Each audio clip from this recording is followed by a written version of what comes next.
민주당 의원들이 김문수 장관을 상대로 주제에 벗어나는 계엄 질의를 하는 바람에 불필요한 공방전이 또 벌어졌었습니다. 최근 법 여권 차기 대선 주자 1위에 오른 김문수 장관을 견제하려는 목적으로 국회 상임위를 이용했다는 비판도 함께 나오고 있는데 어제 국회 환노위 전체 회의장으로 가보겠습니다. 대통령을 파면하면 대한민국 헌법재판관 8명도 벌써 파면당해야 된다고 생각합니다. 여기 좀 어떻게 생각하세요? 그걸 꼭 지금 이 환경노동위원회에서 제가 왜 저한테 국무위원회께 이런 걸 다 일일이 묻고 답을 하라고 제가 요구하시는 왜 그렇게 그 질문하시는 의원님들이 아십니까? 그런 부분이 저는 문제가 있다고 봅니다. 헌법재판소 판결 내용조차도 김문수라는 사람은 동의를 하지 않고 있잖아요. 헌법재판소 판결 중에 잘못된 것도 많죠. 보수경제 대한민국에서 보장해야지. 그런 어떤 제도하에서 동의가 안 되면은 뭐 대한민국 떠나야 되는 거 아닙니까? 왜 떠납니까? 헌법재판소로 고쳐 나가야지 왜 떠나라 그러십니까? 대통령은 그럽니까? 불법 계엄을 통해서 불법인지 아닌지는 봐야 될 거 아닙니까? 왜 의원님이 판사입니까? 어떻게 이런 사람이 국무위원으로서 역할을 하고 있는지에 대해서 참 속에서 막 천불이 납니다. 계엄에 대한 거나 탄핵에 대한 거나 이런 거를 하는 자리 같으면 충분하게 저한테도 시간을 주시고 자료를 분명히 해서 하셔야지. 지금 여기서 요한나 사건을 장관님. 가지고 하는데 장관. 예, 김경도 대변인 지금 김문수 장관 마지막 발언도 보셨지만 네. 이 청문회 자체가 MBC 기상캐스터였던 고 오요한 씨 사건 진상 규명을 네. 해보겠다고 마련된 청문회, 환노위 청문회장이었습니다. 상임위 장소였는데 지금 대화 내용 보면 계속 김문수 장관에게 너 이 비상계엄 찬성하느냐, 김문수 장관 동의하느냐 이 부분을 지금 야당에서 반복적으로 묻는 모습이 연출이 됐거든요. 어제 자리는 김문수 장관의 청문회 자리가 아니지 않습니까? 네. 적절하지 않고요. 무엇보다도 뭐 이렇게까지 생각은 하기 싫지만 민주당이 MBC를 좀 보호하고자 그 상황에 맞지 않는 질문을 좀 하는 거 아닌가. 사실은 과방위에서도 이 맞습니다. 관련한 청문회가 있을 걸로 예상이 됐었다가 취소가 됐어요. 그러니까 그 이유가 뭐냐면 MBC가 어떤 특정 언론사가 그 직장 내 괴롭힘 관련해서 문제를 어떻게 굉장히 직접적으로 공세적으로 제기를 많이 했습니다. 그러면서 경호처에 있는 그런 어떤 문제가 있을 때 직장 내 갑질이다 이런 부분도 고용노동부가 해야 된다. 그다음에 검찰이 수사를 해야 된다. 그런 얘기까지 했거든요.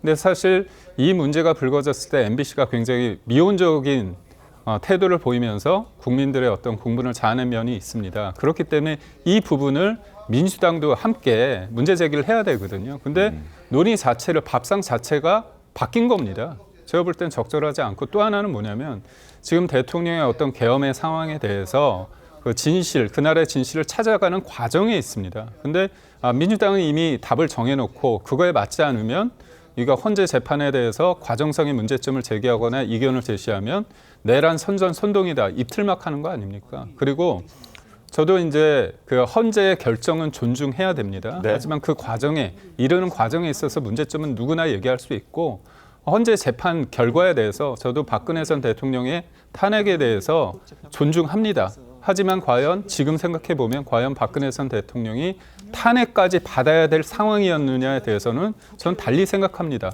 그렇다면 저도 대한민국을 떠나야 되나요? 그게 아니지 않습니까? 결국 민주당이 생각하는 절대선 그걸 가지고 사람들한테 자꾸 투영을 하고 강제하는 이게 크게 본다면 그게 바로 전체주의라고 저는 생각합니다.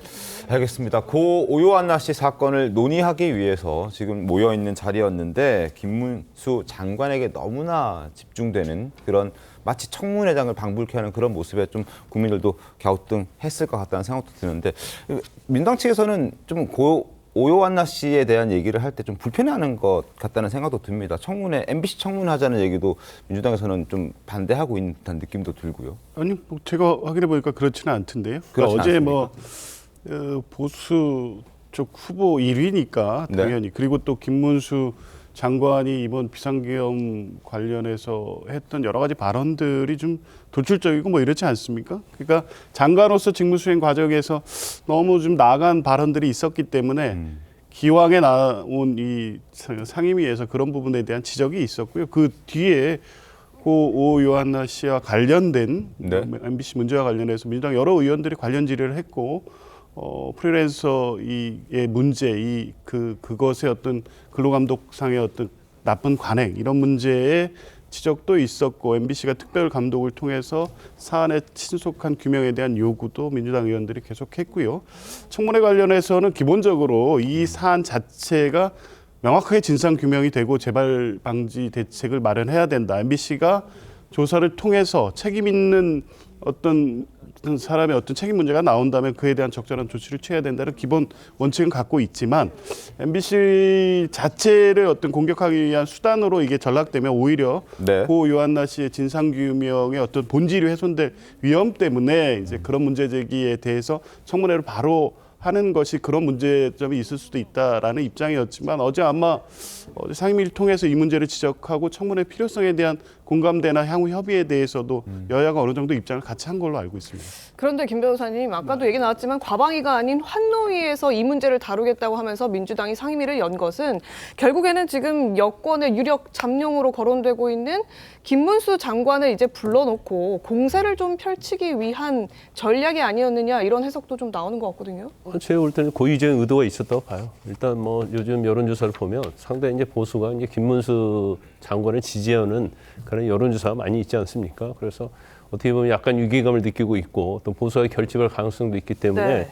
뭐 우리가 뭐 예방주사라고 해서 한번 뭐 해본 것 같은데 저건 제가 볼 때는 그 박해철 의원이 패착을 부렸다 이렇게 봐요. 왜냐하면 일단 저 자리는 이제 환노위잖아요. 그리고 더군다나 뭐 환노위에서 다른 것도 아니고 어떤 노동자의 권리 이런 얘기를 하는 게 아니고 최근에 이제 안타깝게 사망한 오요한나 씨에 대한 그런 뭐 국회의원회에서 얘기를 하는 건데 저건 환노위에서 얘기할 대상이 아니죠. 그리고 김문수 장관은요 어떻게 얘기하든지 자기의 철학이 엄청 뚜렷한 사람입니다. 네. 그래서 절대 끌려가지 않아요.